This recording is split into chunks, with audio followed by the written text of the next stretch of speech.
जब रात का समय आकाश में अंधेरा छा जाता है, तब आधी रात के आगंतुक अपनी भयंकरी छाप छोड़ते हैं। यह कहानी उस एक रात की है जब एक गहरे जंगल में एक युवा पर्वतश्री अविनाश प्रेम की खोज में निकल गया। अविनाश बुराड़ी नामक गहरे वन में खो गया, जहां रात की गहराई और अंधकार से सिर दर्द होने लगे थे। वह आगे बढ़ता गया और आचरण में एक नापसंदीदा भूत से मुलाकात हुई, जिसकी ऊब उसकी मनोबल को हिला देती थी। जंगल में और भी अजीब और भयंकर आवाजें उठने लगीं। हर कदम पर अविनाश को लगता था कि उसके पीछे कोई है, लेकिन वह किसी को देख नहीं पा रहा था। अचानक एक आवाज सुनाई दी। कौन है वह? अविनाश का दिल कांप उठा। वह घबराया, लेकिन उसने ब्रह्मांड का साहस दिखाया और उत्तर दिया, मेरा नाम अविनाश है। उसके उत्तर में अचानक सब कुछ बंद हो गया। दो लाल आंखों से उसकी ओर देखने वाले कुछ अजीब स्थिति में हो ही गए। वह कुछ भयावह आवाज सुनाई दिया, जैसे उसके विचारों पर किसी ने काबू पा लिया हो। अविनाश ने आवाज को नजरअंदाज करते हुए आगे बढ़ते हुए उस रास्ते की ओर धौंस दिया, जहां से उसे इंसानी चिल्लाहट की सुनाई दी।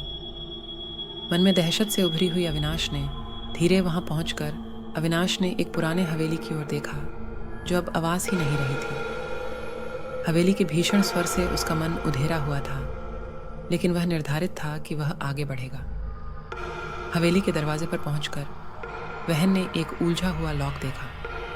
वह एक ट्रायल करने के पश्चात उसे स्वयं द्वार खोलने का निर्णय लिया। हवेली में घुसकर वह मायूसी और अजीब खुशबू का सामना करता है। थोड़ी देर चलते ही उसने एक अंधेरे कमरे के दरवाजे की ओर ध्यान दिया। दरवाजे पर एक छवि थी जो एक भयानक प्रेत को दिखाती थी। अविनाश ने धीरे से दरवाजा खोला और कमरे में प्रवेश किया।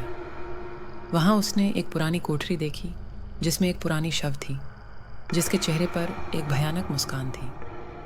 अविनाश का दिल धड़कने लगा और उसने वापस मुंह मोड़ लिया। लेकिन जैसे ही वह कमरे से बाहर निकलने की कोशिश कर रहा था, वह बड़ी तेजी से अगले कमरे में ले जाया गया। वहां उसने एक और स्त्री की छवि देखी, जो उसके ऊपर उगती हुई थी।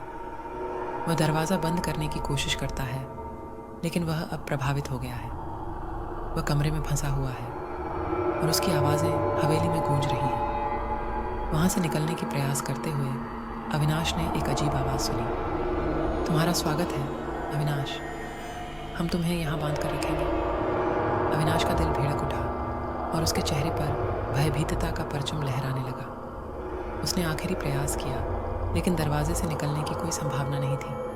और तभी हवेली के दीवारों से एक भयावह हास्यकार व्यक्ति की हंसी सुनाई दी। धीरे धीरे वह नजर आ गया और उसकी आंखों में उस उत्तेजना के अंदर दरिद्रता की प्राणित झलक दिखाई दी। अविनाश का दिमाग भगवान को याद आने लगा और वह उस महामारी के सामने अचेत हो गया। उसकी हालत बिगड़ने लगी और वह अंतिम सांस लेने का प्रयास करते हुए कमजोर पड़ गया।